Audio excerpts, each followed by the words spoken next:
Hello and welcome back to Odds Now. And whether you're a returning viewer from last week or a brand new viewer, thanks for tuning in to our Premier League betting show, which is going to be coming to you every Thursday throughout the English Premier League season with myself, Matt Hill, and my colleague Brad Walker, where we run through all 10 games from the upcoming Premier League weekend and pick out our best bets to give you a little bit of a steer ahead of the betting weekend. We really enjoyed ourselves on week one. Unlucky with a couple of selections, I thought, and we did have a couple of winners in there as well, but aiming for a little bit better in week two. Always helpful now we've got a bit of form in the book as well. We can see how teams are lining up and how managers are having their impact at new clubs as well. There was some impressive starts as well, but we will come on to that. Firstly, before we dive in, Brad, how are you doing? All good, mate. Yeah, looking forward to getting into this one. Like you said, we had a decent weekend last time out, but let's hope we can build on it this time around. Yeah, definitely keen to build on it. Well, I'm going to take first steer with the games, and we try and give 2 or 3 minutes to each game, give a quick run through of both sides, and then our best bet. So starting with Brighton versus Manchester United. This is the early kickoff on Saturday. We have no Premier League action on Friday night, so we will have to wait Saturday lunchtime for our first game. Starting with Brighton, what a start to the season for them. Both of these teams starting with wins, of course, but in quite different circumstances, I think it's fair to say. Fabian Hurtzler, 31-year-old manager, the youngest manager in Premier League history, and he's making life look easy already, isn't he? A 3-0 win at Goodison Park to kick off the season for the Seagulls. I thought they played some fantastic football. They had to ride a bit of early pressure from Everton, who hit the post, had a goal ruled out, but once Brighton scored their first goal, and what a goal it was, by the way, free-flowing counter-attack, really, really nice goal, finished off by Karu Mitoma. But once they scored that, there was only one team ever looked like winning, and they had another one chalked off later on. Could have been 4-0, could have been 4 or 5, to be honest. Not a good start for Everton, but Brighton were brilliant. Manchester United also starting with a win, but they really had to wait and work hard for it. They started well against Fulham, I thought, at Old Trafford, but when they didn't convert a couple of early chances, that little bit of frustration started to creep in. Fulham, to their credit, I thought came into the game really well. We put the Fulham corners line up as our best bet in that one last week, and that absolutely rolled in. Fulham getting 8 or 9 corners in the end. Over 5.5 was the line there, so they certainly laid siege on them from a set-piece perspective. But United held firm and got that win. Joshua Zirkzee, the new signing, coming off the bench to prod home a late winner for them. Eric Ten Hag admitted after that game his team had been a little bit lucky, but still, it's a winning start. This is a much tougher assignment for them, I think, away at Brighton, who are going to have their tails up after that destructive win over Everton. I'm struggling to call this game. I'm not really seeing enough of Hurtler's side against top quality opposition, so I'm not going to go straight into the win market. Instead, I'm going to play player shots. And Bruno Fernandes, if you had Bruno Fernandes in your fantasy team last week, you must be cursing your luck, because he had a game week high 6 shots, but didn't manage to convert any of them. So very unfortunate if you were on a Fernandes goal or Fernandes to get you some points for your fantasy team, as I say. But I see no reason why we won't see a similar level of output from Bruno Fernandes this week at Brighton, particularly with Brighton's midfield. I thought it was the one area where they looked a little bit shaky. They were dispossessed in midfield a couple of times by Everton, who broke on them but couldn't find that finishing touch. Now, Fernandes, as I say, likes to get his shots away, and the stats since the beginning of the calendar year are quite sensational. He's had 78 shots in the 22 games where he's completed 90 minutes for Manchester United since the start of this year, which averages out at roughly 3.6 per match. Now, the over 2.5 shots line is evens, and over 3.5 shots is 11-4. That's absolutely massive when you look at what he's been doing over such a long frame of time. A year's worth of data virtually to back this up. So I'm going to back the Bruno Fernandes shots line. Half stake on both of those lines. We will summarise the best bets at the end of this video, but now it's time to move on to the next game. Brad is going to take us through the first of the 3 o'clocks, Crystal Palace versus West Ham. Over to you, Brad. Yeah, we'll start with Crystal Palace. Matt, I think they would have been disappointed when they were the 2-1 loss at Brentford last weekend. The poor decision from the referee, I think it was in the first half, presented that potential Eberechi goal from the free kick. Of course, blew the whistle before the goal had crossed the line, meaning that VAR could not intervene on the foul which was given in the middle of the box. there were positives to be taken from that performance, but the bad news has continued into the week for Crystal Palace and their fans. Mark Gahey and Joachim Andersen, both centre-backs for Palace, now look to be edging towards the exit door, and they could be without both of them, but you'd imagine they will be without both of them for the visit of West Ham this weekend. It is a shame. I did tip Palace to secure another top half finish this year before the season started. But you have to consider now, despite how positive they have been under Oliver Glasner, losing so many key figures, it's vital now. I think it's fair to say that they keep hold of Eze and Jean-Philippe Mateta if they are to have a good season under the Austrian in his first full season in charge, of course. It's kind of a season of opposites at West Ham. We spoke last week about the wealth of incomings they've had through the door. We felt that could transpire to a positive result against Aston Villa, given their record at home against their Midlander counterparts. But they didn't turn out to be the case. They did eventually lose 2-1, courtesy of a John Duran goal, a Villa striker who West Ham themselves had lodged a bid for early in the window. A bit of a kick in the teeth, therefore, for him to spring up and score the winner and deny them any points on the opening weekend. They don't have a great record against fellow London sides. West Ham, they've lost their last 3, which included a 5-2 defeat to Crystal Palace at Selhurst Park back in April. I'm sure West Ham manager Julian Lopetegui will be eager to get his first win under the belt. His first win under his belt as West Ham manager. Could the timing be right given the off-pitch distractions at Crystal Palace? We'll see this weekend. In terms of the betting side of things, both teams have scored in each of their last 14 meetings. You can get them both to score at a current best price of 4-6. They do tend to have high scoring encounters. Their last 4 Premier League meetings have seen 24 goals scored in total. This is reflected in the betting odds, as you'd expect, though. I think over 2.5 goals this weekend comes in odds on 41 to 50. I did really fancy Crystal Palace at the start of the season, like I said, but the movement in the transfer market is giving me second thoughts. And I likewise have a lot of questions around West Ham too. I'm not really sure what to expect from either of them. Having said all that, I'm not going to place a bet. I don't think for this game. I'm going to give them both a bit of a watching brief over the next couple of weeks before placing any money down on them. I just think there's too much uncertainty around both of these sides to really have any idea of what might play out this weekend. Yeah, like that, Brad. Nicely summarised. And sometimes no bet is the best bet, as we often say on this channel. We won't put bets up for the sake of it. On to Fulham, Leicester. And this is a game I'm not going to spend too much time on, mainly because I've already discussed Fulham's game with Manchester United, where I thought they put in a good account of themselves, rode their luck early on, grew into the game. And as I've said previously, I think I said it last week on the video as well, keeping hold of Marco Silva may well be the best business that they've done this summer. That could be improved if they do return Joachim Andersen to the club, someone I'm a huge fan of. But equally, there's enough holes in this Fulham side to make me think that they might be struggling to have a really strong season. I'm not convinced on some of their individual players in this lineup, but I think the setup from Silva is always solid. He always seems to get it near enough tactically spot on, and that gives them a chance in most games that they go into, even if they are missing a little bit of star quality these days. Leicester were absolutely a picture of two halves against Tottenham. They were absolutely pumped in the first half by Spurs, and I thought Brad's selection of over 2.5 Tottenham goals was going to absolutely hose up. But as it happened, Leicester came out after the break rejuvenated, and I think it's fair to say Tottenham took their foot off the gas somewhat. They'll be wondering how on earth they didn't win that game. In the end, they had to hang on a little bit late on as Leicester improved. Steve Cooper will have been happy with what he saw from his side, I think, in the second half, less so in the first half. But he'll be under no illusions. It's going to be a tough season for the Foxes. Survival will be their main goal. I think they're still going to be quite reliant on Jamie Vardy for goals, who's at the ripe old age of 37 now, but shows he still has a little bit of fire in the belly with his goal and his antics as he went off the pitch against Spurs. Good to see, good to have him back in the Premier League. But no, for this game, I think this could be quite a low-key affair. I think from a Fulham perspective, really important that they try and get a win here and definitely don't lose after that late loss to United, which will have hurt them. They probably were good value for a point there.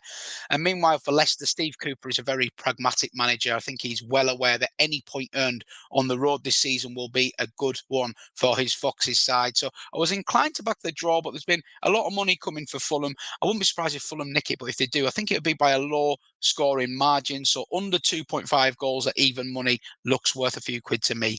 Brad is going to talk us through potentially the biggest mismatch of the weekend as four-time champions Manchester City take on newly promoted Ipswich, who did give a good account of themselves for long periods against Liverpool, Brad. Yeah, talking through Manchester City first, they typically got off to a winning start last weekend, and they were a 2-0 win at Chelsea.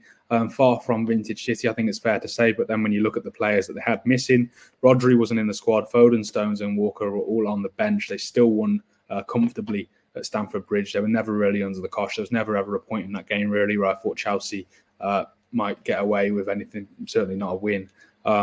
This is, of course, is their first home game of the season, and they face a promoted side in Ipswich Town. They have an incredible record against the sides coming up from the Championship. I think they've won 17 of their last 18 of those matches. They're also unbeaten in 44 matches at the Etihad in all competitions in normal time. Since I think their last defeat was a 2-1 loss to Brentford in November 2022. Just shows you just what Ipswich are up against this weekend. Rodri and Savinho, the new winger, the Brazilian winger for Manchester City, they're both being assessed ahead of kick-off to determine their availability. But we will turn over to Ipswich now. I think, like you said there, they did put in a positive first-half performance against Liverpool last weekend, Matt. They were by far the better side in the first half, but fatigue, perhaps, coupled with the added quality of Liverpool, did show through in the second half, and they eventually secured 3 points, of course, with a 2-0 win at Portman Road. I think it's fair to say, sorry, with Ipswich, they're very unlucky on the fixture list. For these two to be your opening two matches on your return to the Premier League does seem a little bit harsh, but I suppose it just provides the Kieran McKenna's side almost with a free hit from these first two matches. Anything they might gain will be a bonus before the more winnable games start to appear on the horizon. They've never played at the Etihad Ipswich, but they have remarkably won their last two outings away at Manchester City. Both of those, of course, were at Main Road. The most recently, albeit was in November 2000, 24 years ago. And so I don't think we can kid ourselves into thinking that that's going to play into anything this weekend. Clutching at straws there a little bit, yeah. Yeah, exactly. Yeah, I think both sides are in very, very different circumstances back then. Easy for you to say. Their defensive record wasn't amazing even in the Championship last season. Ipswich, they conceded 57 goals, which was 16 more than champions Leicester and 14 more than third place Leeds, who of course eventually stayed in the Championship after losing in the playoff final. They kept 15 clean sheets across 46 matches in the Championship and conceded at least 2 or more goals in 18 of those games. And you consider that's a much lower level in the Championship than what they're up against this weekend and throughout the rest of this season. As touched upon, the impeccable home record of Manchester City is the second best home record in the Premier League last season, averaging 2.68 goals scored per game as well. They failed to score just once. Like I said, Ipswich have been granted a pretty brutal welcoming back to the Premier League with their opening fixtures and could be in for a long afternoon here, I think. Liverpool averaged 3.8 expected goals last weekend, and City, I think, are even more ruthless than Liverpool, particularly when they're playing on home turf. With all that said, probably not the biggest surprise of the video that I'm going to go for Man City at -3 on the handicap. I think that comes at 11-5 for Betfair. I'm backing them to win well this weekend. Kieran McKenna, I'm sure, will be glad to get this one out of the way, and then he can focus on, like I said, some more winnable matches, which are coming up over the weeks and after the international break, of course. So, yeah, I'm going to go with City to win well on this one, Matt. It's probably not what Ipswich fans wanted to hear, but not the biggest surprise, like I said. Yeah, tough to argue with it, really, especially at the price as well. We would not be surprised in the least. I'm sure there's a lot of fantasy football players wondering whether captaining Erling Haaland is going to be the player this weekend. We shall see. Moving on then, Southampton taking on Nottingham Forest here. And yeah, Southampton must be really pleased with their performance level, at least in their first game last week against Newcastle. Unfortunately, falling to a 1-0 defeat from their perspective, but played really well, I thought, Russell Martin's side. And I think it's worth pointing out as well, they were probably on top of things before the red card received by Fabian Schär. It would be easy for somebody conducting a post-match assessment of that game to say, oh, well, Newcastle have suffered the red card and had to suck up a lot of pressure. But they were probably second best before that red card. And as it was, Newcastle went on to get the goal and managed to close it out. But I think Russell Martin will have been really pleased with the way that his team equipped themselves there despite the result. Nottingham Forest, meanwhile, were denied very late on by a Bournemouth equaliser, Antoine Semenyo equalising with one of the last kicks to get Bournemouth a point. Forest probably had chances to kill that game off, having gone 1-0 up, but of course the game was overshadowed by a horror injury sustained to Nottingham Forest midfielder Danilo. Really sad to see that. I think he's got a long time out on the sidelines. Obviously, wish him well with his recovery there. In terms of this game, this is a really interesting one, isn't it? Because so early in the season, it'll feel like an important one for both sides. Southampton, first game at home against a side they'll fancy beating, and Nottingham Forest, when you've been in a relegation scrap for the last couple of years, these are the kind of games that are must wins. They need to give themselves that platform and that base to take the pressure off later in the season. If they can go and get a win here at Southampton, it becomes a very good start to the season. Whereas if they lose, there's already a little bit of panic starting to eke into things, I think. So Southampton will fancy their chances after the performance last weekend. I'm sure they think they can give a good account of themselves. I'm not sure quite how this is going to pan out in terms of a result, but I know I do want to play the cards market, and there's a couple of reasons for this one. Southampton are quite a feisty side. They have some feisty characters in their ranks, particularly in that back line, and they picked up 4 yellow cards on their return to the Premier League last week.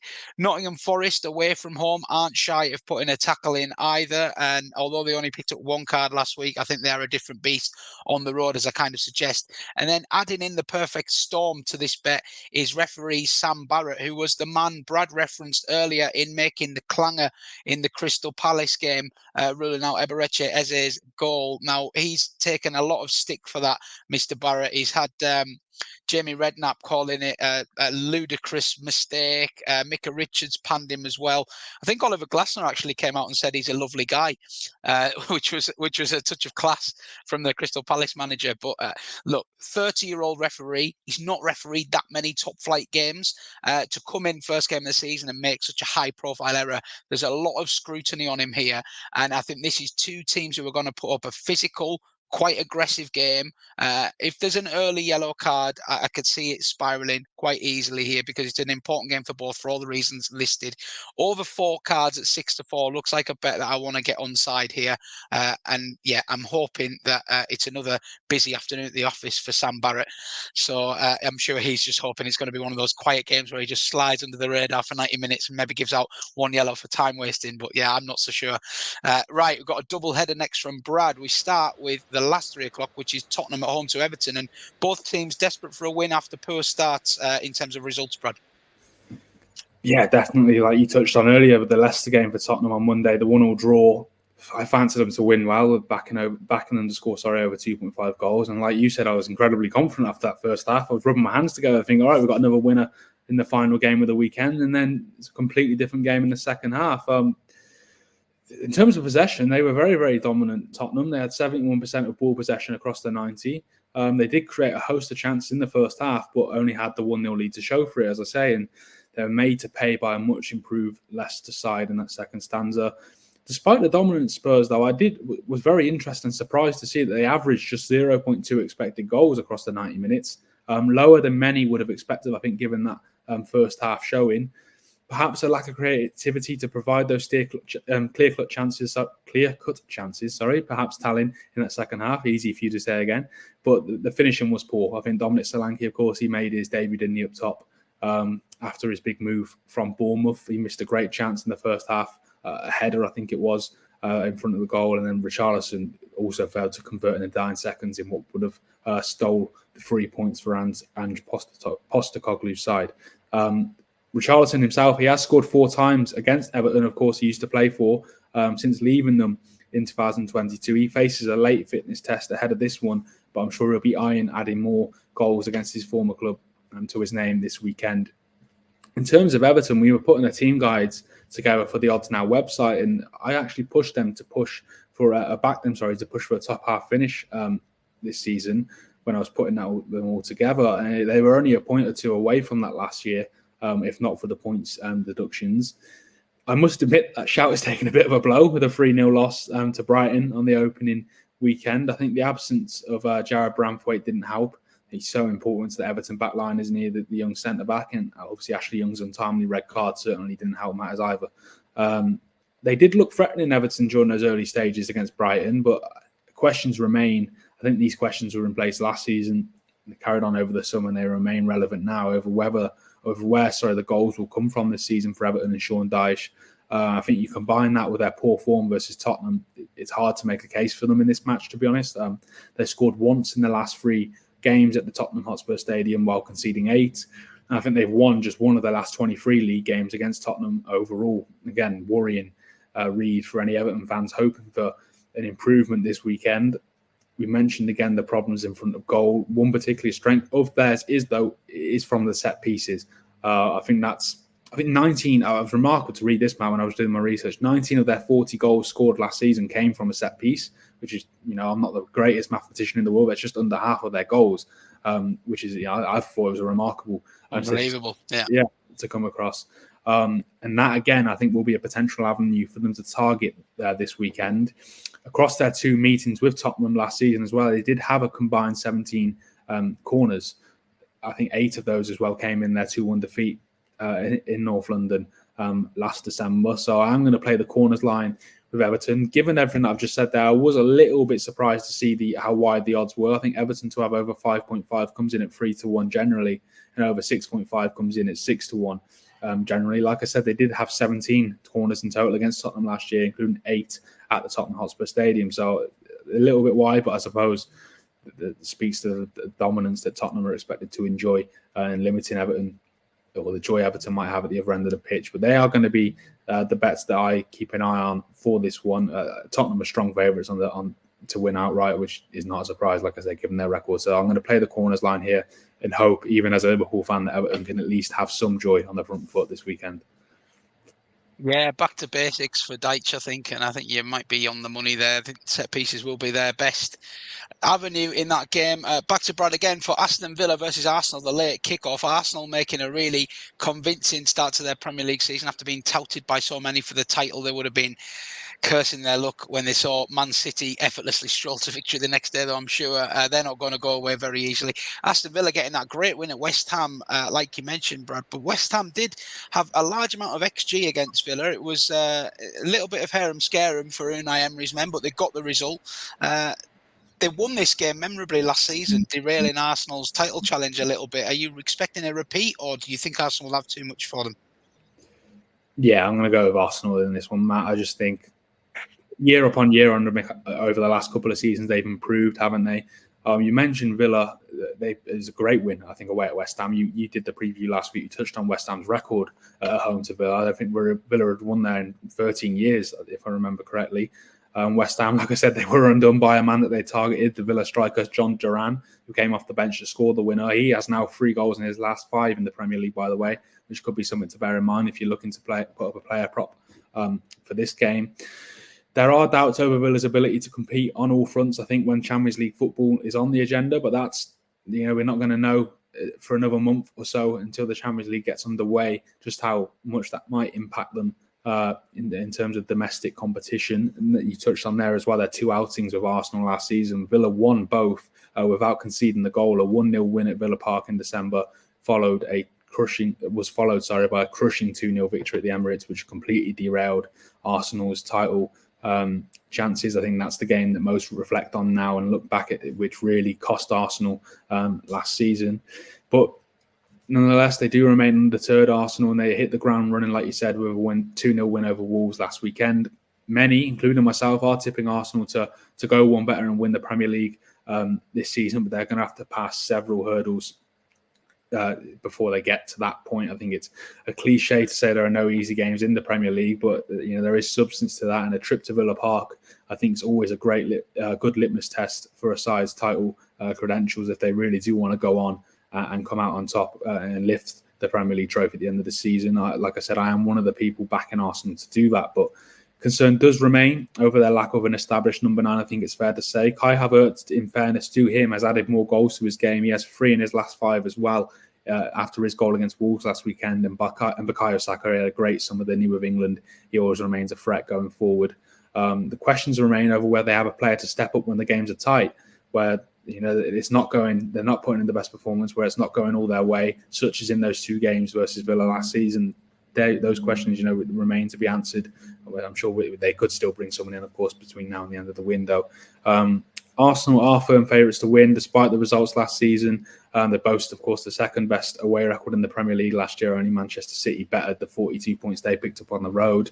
And like I said, it's impossible to deny their upward trajectory from the last 2 seasons. I think they've been edging closer to top spot. The clean sheet versus Wolves last weekend continued an impressive defensive record, conceding only 29 goals in the Premier League last season, a remarkable figure. But I don't see them shutting out Villa across the 90 minutes here, Matt. They might have limited Wolves to a low XG, I think 0.04 actually. But they did give away chances. They're quite sloppy in possession in around their penalty area at times last weekend, Arsenal. And a better side with a bit more of a clinical edge could have punished them for that. 48 of Villa's 76 goals last season also came on home turf, just over 63% of their goals, and they failed to score in just 1 game. So I am going to go with Arsenal to win. But like I said, I think Villa will ask questions of them. So I'm going to go with Arsenal to win with both teams to score, which comes in at 12 to 5, generally here. I think it's Saturday evening, the kickoff. Yeah, it's a nice pick there, I think. You would expect Arsenal to have too much for them. So we will see. We will see. Should be a good watch. On to Sunday then, triple header to finish us off. I'm going to dive in with Bournemouth versus Newcastle. Intriguing game, this one. I think Newcastle, being well backed, well supported in the market, come into it as fairly strong favourites. That's despite their tough time against Southampton. I suppose they did ultimately get the 3 points. But Bournemouth will have their tails up after nicking that late point in their opener with Nottingham Forest. And I thought they did really well, actually. And I think I've generally been really impressed with Bournemouth ever since the first couple of months of last season were out the way, really. Andoni Iraola took a little bit of time to get his ideas across to his squad and get them playing the way he wants them to play, but he came across to English shores with a great reputation, a manager that the likes of Leeds had chased a couple of times to no avail. And I think Bournemouth have one of the best tacticians in the Premier League steering their ship at the moment. I really like the way he sets his teams up. And yes, Dominic Solanke was a key part of this side last season with his 20-goal haul. They are going to have to struggle to try and replace that. However, they've moved quickly to sign Ivan Nielsen, which I think is a really, really promising pickup. He always looks dangerous. Every time I watch him play in Portugal, I've been impressed with him. And the Brazilian forward is actually in line to potentially make his debut this weekend. I would expect we'll see him from the bench, given it's been just quite a quick turnaround to complete that move. But he is match fit. He's been playing recently, so no concerns there. And he is a really out-and-out goal scorer, direct, quick centre forward. So an exciting addition to the Premier League, I think.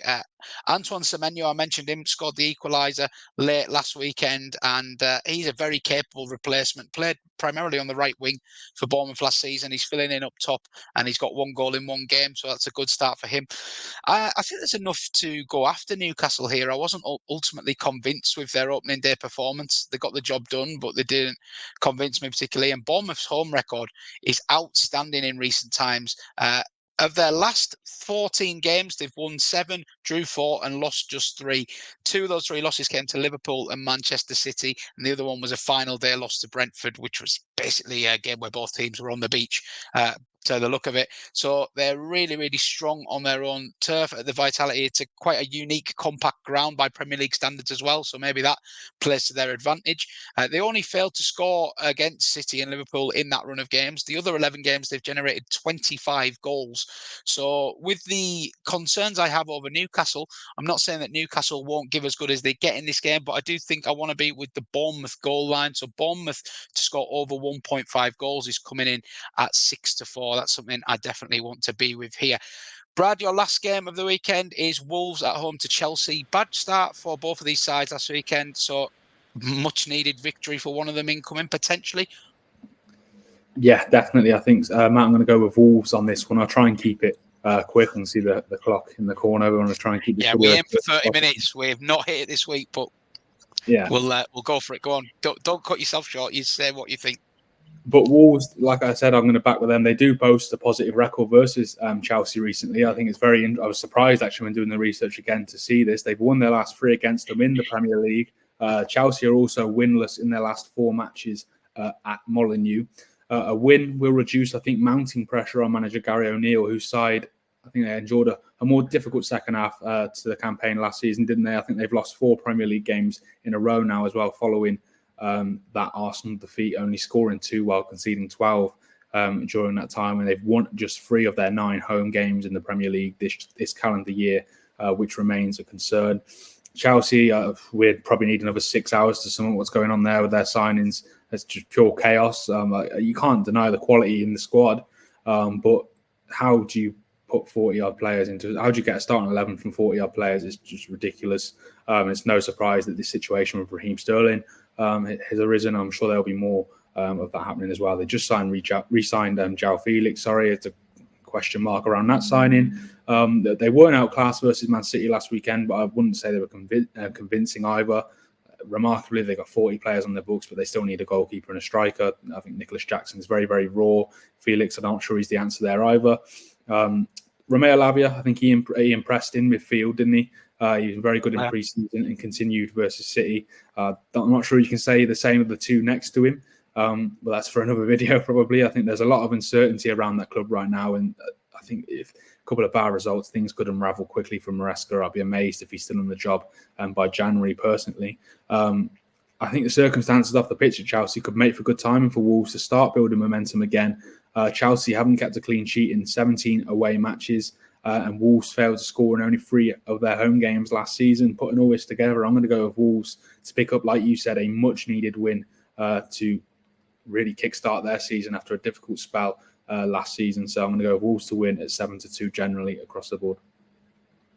Some big prices from Brad this week. Like it. He's really going all out. I'm going to finish us off then with Liverpool versus Brentford. And we touched on Liverpool's opener earlier in the show against Ipswich. It was a game of 2 halves. I think Arne Slot would have been disappointed coming in at half-time with the way his team had gone about things. They'd been kind of overpowered by Ipswich, who were, of course, a great occasion for them. So their enthusiasm levels were extremely high. But yeah, it was a bit of a worry at halftime, I suppose, from a Liverpool perspective, how flat they were. But he made a tweak, an interesting tweak. He took Jarell Quansah off and brought on Iber Kanate at centre-back and said he wanted a little bit more physicality in the tackle.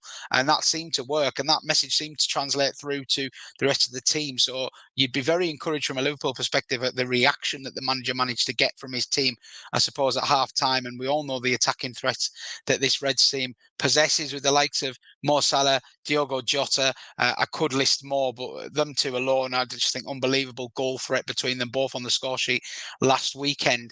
Now, Brentford, we've already touched on it, made a great start to their season with a victory. The key talking point from them this summer, yet again, as it seems to be every summer, is the future of Ivan Toney. And he wasn't in the matchday squad against Crystal Palace. Thomas Frank came out and confirmed that it was quite likely Toney had played his last game for the Bees, which is a sad way for it to end, really, because he's been such a pivotal player in their Premier League era. But it does feel like the right time for player and club to both move on, I think. And I was really excited by the new Brentford front line of Johan Wissa, Kevin Schade and Brian Mbeumo. They've got some serious pace in that front line, and all 3 of them not frightened to take a shot on as well. And that's the angle that I'm going to be taking in this game. Now, I always think of Brentford as a team who can set themselves up very well against the big sides. They had, of course, in 22-23, victory over Liverpool. They did a double over Manchester City. They've taken points in the last couple of seasons off the like of Spurs, Arsenal, Man United. Frank is very good at setting his teams up for these kind of games.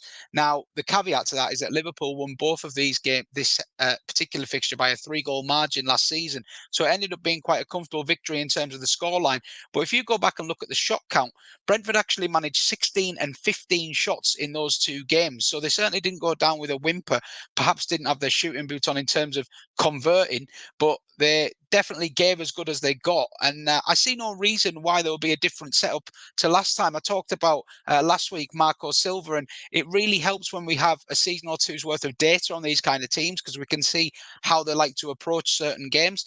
And I think that Brentford are just going to try and go whenever they can toe-to-toe with Liverpool. And if they get outscored, as they probably will, and the market suggests they will, then Frank will sort of take that on the chin. But Brentford aren't a team that to go and put 11 behind the ball and show no attacking intent at all. And why should they be with the attacking options that they have? I think they're a good team to watch, and they have plenty of threat. And of course, you have the factor as well that Liverpool are still very early into a new era under a new manager. There are going to be some chinks in the armour and some relationships and partnerships that aren't quite as struck up. Of course, there's not been a lot of turnover in terms of the first 11, but there's certainly a turnover in terms of tactical philosophy and what Slot wants from his players. And we saw them start sluggishly against Ipswich. I could see similar here. I think Liverpool will ultimately win this game, but I was really, really pleased when I saw the Brentford shots line. Bear in mind, this had 15 and 16 shots last season. You could back them to have over 8.5 shots at around even money. And you can imagine going up and up and up the shot line, there's some serious value to be had. So I'm going to split my stake between over 8.5 and over 10.5 shots. And I will actually get that up on your screen for you now, because we have been through all 10 games. So we're going to round off with our best bets, and I will just run through mine for you there. So just starting with that one I just mentioned there, Brentford to have over 8.5 shots, 10 to 11 at Bet Victor. Just for a bit of context, that is 2 to 5 at William Hill. So a huge discrepancy between the bookmakers there over that shot line. Brentford to have over 10.5 shots is my other play at 15 to 8. As I said, they had 15 and 16 in these fixtures last season, so you could go as high as you felt confident doing, I suppose. Bruno Fernandes shots for me in the Man United Brighton game, for all the reasons outlined. His shot numbers in 2024 have been sensational. He's averaged over 3.5 shots a game for Manchester United this calendar year. Under 2.5 goals in Fulham Leicester. I'm expecting quite a cagey affair, an important game for both. Similar level of importance in Southampton versus Nottingham Forest. I think that could be a bit of a card fest, with both teams desperate to get points there, and a referee that's been in the spotlight this week, a young referee in the spotlight. And finally, Bournemouth, a team I'm a massive fan of, amazing home record in recent times under Iraola. I think they could breach a shaky Newcastle defence, who I wasn't that impressed with on match day one. Brad, take us through your best bets. I know you had a no-bet game, so just the 4 selections for you, please. Yeah, Matt, as you can see, I'm going to go with Man City to win by 4 goals at 11 to 5 against Ipswich. Their record against the promoted sides is incredible. Tough start for Kieran McKenna's Ipswich, but at least, like I said, once they get this game out of the way, there might be some more winnable matches on the horizon. Everton, not great record against Tottenham, pretty abysmal recently, actually, but they did have joy in terms of their corner stats last season. I think they got 17 across their 2 meetings with Tottenham, including 8 at the Tottenham Hotspur Stadium. So you can see there, I'm going to go with them to have 5.5 at 3 to 1 or 6.5 at 6 to 1. Generally, I think there's some good value there, providing they can get up the pitch. Villa Arsenal, I'm going to go with Arsenal to win with both teams to score. Arsenal, I think they have too much for Villa ultimately, but I do think Villa will find at the back of the net, given their impressive record at home. And Wolves to win against Chelsea at 7 to 2. I just think Wolves, the timing could be right for them, given all the chaos at Chelsea. Like I said, a couple of bad results could unravel things quickly there, I think, for Enzo Maresca. And I'm going to go with Wolves to continue their positive record against the West Londoners on Sunday. Good stuff. Well, I hope you enjoyed watching. If you are still watching with us, please don't forget to give this video a thumbs up. And if you could hit subscribe as well, that would mean a lot to us. We're trying to pump out the high quality betting content here on OddsNow. Got some exciting plans for the month ahead as well. So it'd be great to have you sticking around for those. Please let us know in your comments what your best bets are for the Premier League weekend. We'd love to hear from you. Follow us on Twitter, OddsNow with the _, and TikTok, we are OddsNow TV. Thanks for watching, and we'll see you again very soon.